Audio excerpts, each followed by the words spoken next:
pursuing my master's in forensic science. So today I will be doing 2 demonstrations for you. The first will be how forensic scientists perform a drug color test, and the second will be how they lift fingerprints. So, forensic scientists, when they receive drug evidence in the laboratory, they will perform up to 2 tests on that drug evidence. The first test that I'll be showing to you today is just a color test. It's just a screen test. So if there is a color change when I put the powder in the wells and add the reagent, that will indicate a positive result, which indicates that that drug is most likely an illegal substance. However, if the color does not change, that will represent a negative result, that powder is not an illegal substance. So if you get a positive result for the screen test, then the forensic scientist will perform a second test, a confirmatory test. So that will confirm whether or not that powder is an illegal substance. So let's say the police officers are called to a house, and they enter the house and they see 6 different powders on the coffee table. So they will collect each of the powders separately in these little baggies. Why do you think they collect them separately? So they don't mix them up? Yes, to avoid contamination. So when this drug evidence, as you can see, 1, 2, 3, 4, 5, 6 bags, is submitted into the forensic lab, the forensic scientist will put a bit of the powder in each of the wells. Because I will be performing 2 tests today, I will put a little bit of the powder into separate wells. And you just need a tiny, tiny, tiny bit of the powder.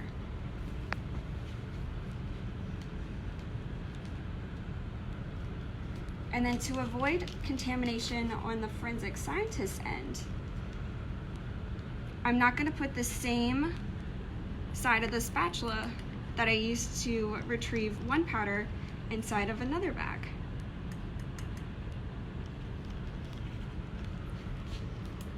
I will also note it's very important to wear your safety goggles and your gloves so that you don't get any strange substances on you. You never know how your skin is going to react to these substances. And you should wear your goggles so that you don't get anything in your eyes.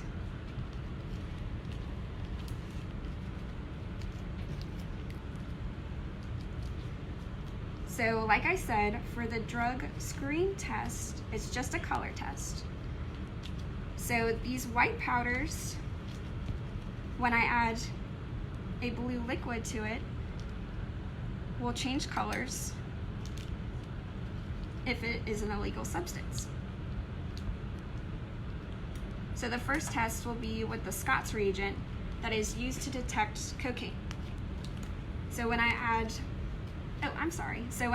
the red liquid to it, it will turn blue as a positive indicator for cocaine. But it's not really cocaine, right? No, it's not really cocaine. We do not have any illegal substances in the laboratory here with us today.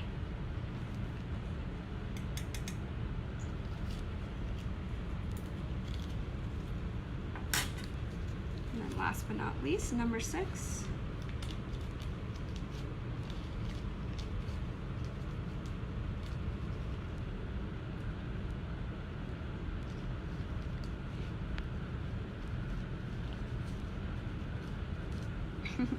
Hardest part might be getting this powder outside this tiny little baggie. Okay. So now that I have the powder in each of the wells, I'll take our first reagent, which will be the Scots Reagent. It has 2% cobalt thiocyanate in it. And I will add a few drops to each of the wells with the powder in it. And let's watch to see if any of the colors change.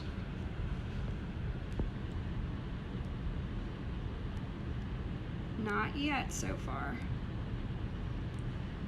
Oh, So for number 6, we're seeing a blue color, which would indicate a positive result. So number 6 could be cocaine. Today it is not cocaine. So this is actually a false positive for cocaine. And that's why forensic scientists have to perform 2 different tests on this drug evidence. Because just because the first test indicates that it could be an illegal substance doesn't mean it is. It has to go through that second test, the confirmatory test, to confirm that. So then I have my second reagent, which is the marquee reagent. Childproof? Very.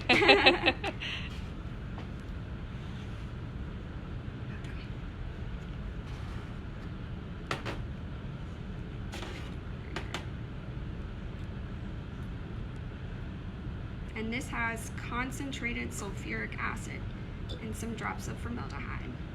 Concentrated sulfuric acid would be very bad to get on your skin, so you make sure you be extra careful with the marquee reagent. So far, we're not seeing any color changes. Oh, so that one turned purple, and that one turned yellow. So the great thing about the marquee reagent is that it's good for categorizing drugs. So the different colors represent some of the different illegal substances. So I believe normally the purple, it could be MDMA. So what about the, I guess number 1, number 2, that's not changing total colors, but there's little specks? A little bit. What does that mean? So in order to say that it's a positive result, I would, a positive result from this test, it's would need to really change the full well, but as you can see, number 4 is slightly changing. So let's let this sit for a little bit, and I'll do this the second demonstration, and we'll come back and look at the colors. Because the other cool thing about the marquee reagent is that over time, these colors will change. But the forensic scientists will have their little color chart, and if these wells turn any of those colors, they'll do that confirmatory test. Perfect. So I'll set this to the side. So now I'll be taking off my gloves, because we're just doing fingerprints now. Nothing harmful here. So I haven't put my fingerprint on this glass yet. So in order to do so, I'm going to rub my ear to collect the oils from my ear.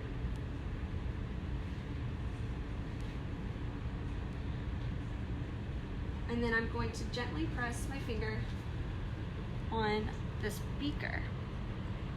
So you can't really see it, but in person, you can kind of see, it's kind of like a little blob. But you can't really see, the patterns of my finger on that by just looking at it. So forensic scientists will have to use this magnetic powder in order to show the ridges of my fingerprint.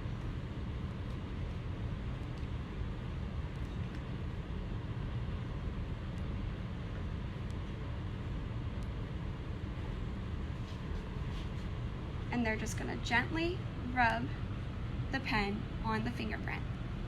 Don't want to do it so many times to overwork it. And what's really cool about this pen is that there's a magnet on the end, and this powder is magnetic. So that way, all I'm doing is dipping it in and pulling up, and it has all that magnetic powder. And then to release it, I just pull the top of the pen. Perfect.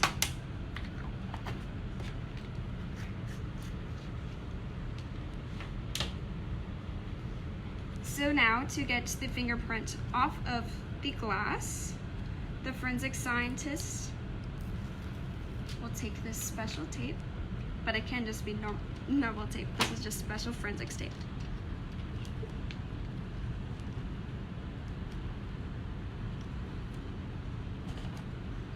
And they will place it and rub it, trying not to get the air bubbles underneath it.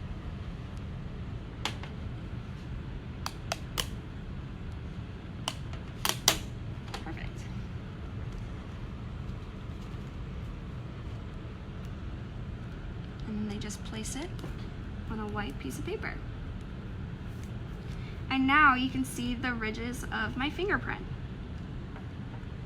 But do you think that a forensic scientist is just going to compare this print to a suspect's fingerprint like this? You can't really see it. It's kind of hard to do that. So the suspect, when he's taken in to the police station, will provide a fingerprint for the forensic scientist to do the comparison.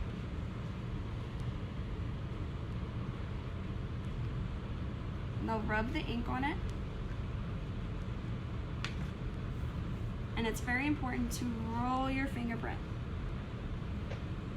Roll your finger to get that full profile of that fingerprint. So now the forensic scientist can easily compare this one to this one. So there are 3 different patterns that your ridges can be. So I will draw them on the board. There's a loop that will come from one side.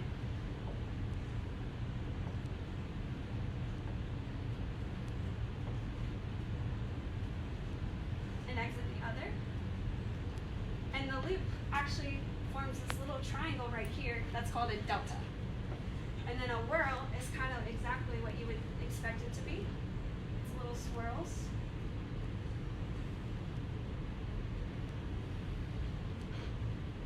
And then an arch starts from one side and goes out the other.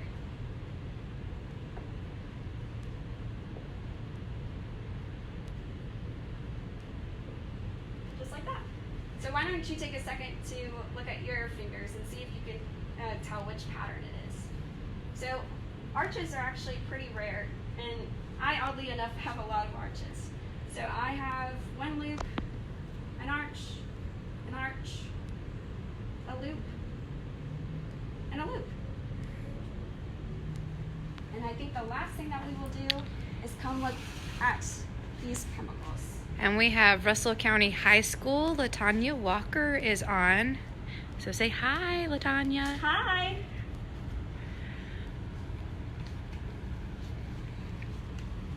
Put my gloves back on to be extra safe. And so as you can see, this is kind of turning a little pink, which I believe that one's the aspirin, yes.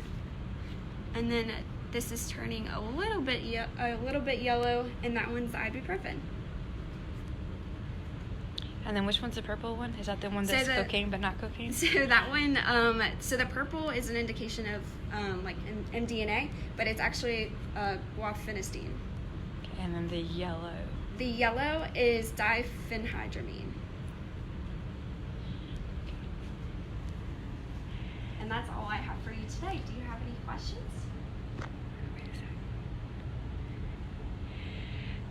So when you're talking about the confirmatory test? The confirmatory yeah, test? So the yes. confirmatory test. So what exactly is that? Yeah, so they'll take a little bit of the drug and put it in a little vial in a solvent. So a solvent would be a chemical.